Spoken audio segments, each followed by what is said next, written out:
Flashback.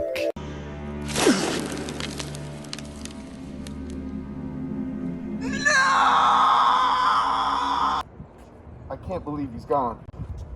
Don't worry, Frodo. Be still and do not worry for the Fellowship, because I can lead.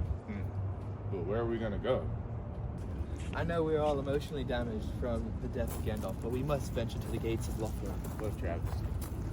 Who are you guys trying to come in my forest? We are the Fellowship. I'm here on a quest to destroy the ring, belonging to Sauron. It's fine, you can come in, but your dwarf friend back there, he's gonna have to be blindfolded. We don't really like his kind out here. Why? Well, no.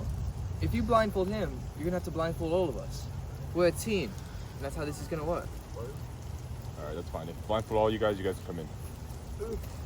Soon after. Wow, everyone, this place is so beautiful. I don't know how I can say it otherwise, but this place is just awesome. Truly timeless. A star was bound upon her brows, a light was on her hair. I remember being golden pals and laurel. I remember the love that was given to me. I look back on that day not with regrets, but with remembering the good times. I will always remember you, Arwen.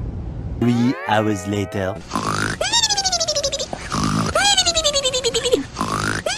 The next morning. Wake up, everybody. Come on, Fellowship. I'd like to take you to our city. The lady would like to meet you guys. I'm awake. Wow, this place is so beautiful. All the branches are covered in silver and gold. I know, right? This place looks almost untouched by time and the rest of the world itself. Very timeless. Welcome, weary travelers. Why are you guys here? You know, Battle of Moria, Gandalf died a good death. We miss him. What a tragedy. How could Gandalf not see this coming? I'm reading your guys' minds right now to see if you're telling the truth. But you guys seem like good people, so I believe you. And I got an elven ring here myself, so I kind of know what you guys are talking about. Wow, looks as though she doesn't age. I know, right? I don't think she does that. I don't either. It looks like she's surrounded by no time whatsoever. I would agree. I'm not sure how I feel about Galadriel. I'm not gonna lie, I have the same kind of feelings. She seems a little scary, but I think she's got a lot of wisdom. No, I don't know. She'd be reading my thoughts. I'm not sure how I feel about that. You don't think so? But she wasn't even tempted with the power of the ring. That is true. She also has elven rings. She does have the elven ring. Alright, you guys don't worry. We'll keep a watch out for you guys. Just go get some sleep and get ready for your departure in the morning. We heard of some sort of orcs coming towards the forest, but they shouldn't come in the forest. They won't touch it. Thank you for letting us know about the orcs. We'll definitely keep an eye on them. Thank you for letting us stay here. It was very kind of you. We should get some sleep. I agree. I'm so sad that Gandalf died. It truly touches the bottom depths of my heart to see him pass. Me too, Frodo. He was a good man and a great mentor for you and all of us. He was really nice to me. My bad. I really miss him. I'm sorry for interrupting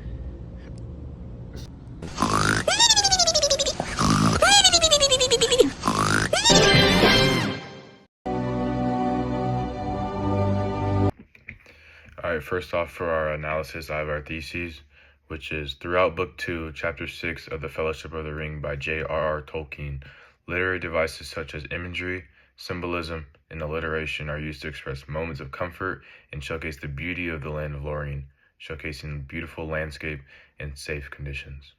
So our first two literary devices are imagery, and the quote is, "They were standing in an open space. To the left stood a mound, a great mound, covered with a sward of grass as green as springtime and the elder days. Upon it, as a double ground, grew two circles of trees. The outer had bark of snowy white and were leafless but beautiful in their shapely nakedness." And this comes from Tolkien on page 350. This is a great example of imagery as they describe the ancient forests of Lothlorien. And this makes the place seem very magical to the Fellowship and add to the reader's overall feeling of where the characters are and what they're going through and kind of how this place has become a haven for them during their journey. The next one is juxtaposition. The quote is, "The world is indeed full of peril, and in it there are many dark places, but still there is much that is fair.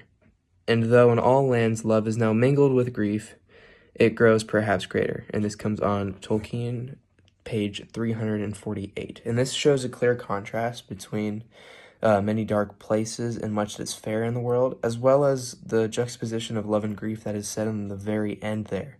This is important and relates back to the common motif that Tolkien has, where it's always light versus dark, good versus evil, and love versus grief.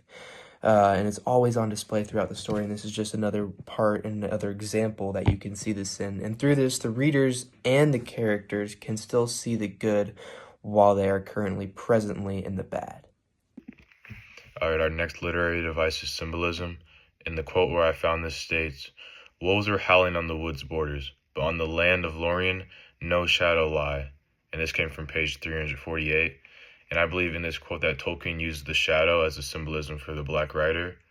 And in this case, when he says no shadows lay in the Lorien, like the forest, that he is referencing that no Black Riders will pass through this forest and that the Fellowship is safe.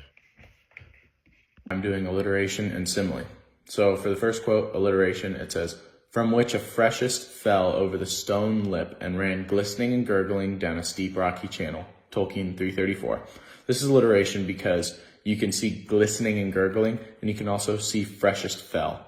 Now, that is the repetition of the F sound in freshest fell and gurgling and glistening, the G sounds. But for this quote specifically, Tolkien really uses that to almost bring us into his world, make us see almost as if we were there. Give a sense of reality to his creative and imaginative world.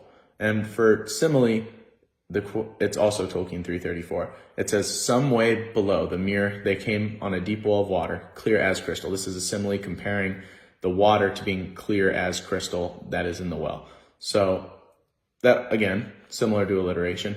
Tolkien is again trying to portray to us just what Frodo and the Fellowship are viewing. Give us a sense of imagery, if you will, through the use of alliteration and simile.